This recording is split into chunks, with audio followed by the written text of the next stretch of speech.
আমি আর রুহি কালকে চলে গেছিলাম একটু বেরু করতে। আসলে রুহির পাপা কালকে ছিল না, একটা জায়গায় নিমন্ত্রণ ছিল। তো আমরা দুজনা মা মেয়ে বাড়িতে থেকে কি করব, আমরাও একটু বেড়াতে চলে গেছিলাম। তো রুহির অনেক দিন থেকে ইচ্ছা ছিল একটু মেহেন্দি পরবো। অনেকবার বলেওছে সরস্বতী পুজোর সময় বা অন্য পুজোতে, কিন্তু আমি পরতে দিইনি, কারণ ওর তো একটু ঠান্ডা লেগে যায় একটুতেই। তো আর মেহেন্দিটাও ঠান্ডা, সেই জন্য ভয় পড়তে দেইনি। তো কালকে সামনে মেহেন্দি দেখতেই বললো, মা এখন কি পড়তে পারবো গরমে?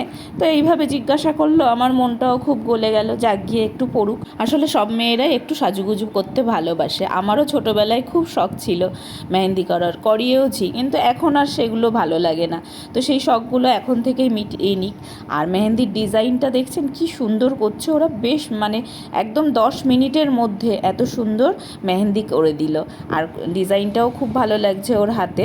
আর রঙটাও কিন্তু পরের রঙটাও খুব ভালো এসেছে, সেটা আমি লাস্টে দিয়ে দিচ্ছি। কেমন কালার এসেছে আপনারা অবশ্যই বলবেন, আর ডিজাইনটা কেমন লাগছে।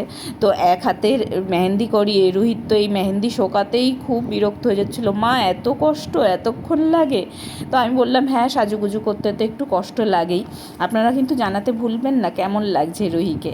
আর এই মেহেন্দিটুকু করতে কিন্তু আমাদের খুবই কম দামে হয়ে গেছিলো, বড়দের জন্য আলাদা প্রাইস ছিল, আর রুহি তো ছোটো আর এক হাতে করিয়েছে, সেই জন্য 100 টাকা দাম লেগেছে। তবে আমার মনে হয় না রুহি এরপরে আবার করাতে চাইবে, কারণ হাতটাকে সোজা করে এতক্ষণ রাখতে হয়েছিল।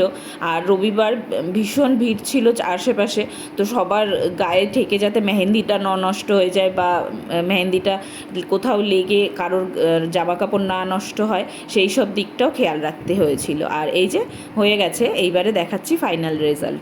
আর এই হলো ফাইনাল রেজাল্ট। তো ওরা একটু মানা করেছিল যে জল না লাগাতে, তাও রুহি লাগিয়েছিল জল, কারণ জল না লাগিয়ে তো রাখা যায় না। তো কেমন হয়েছে অবশ্যই কমেন্টে জানাতে ভুলবেন না।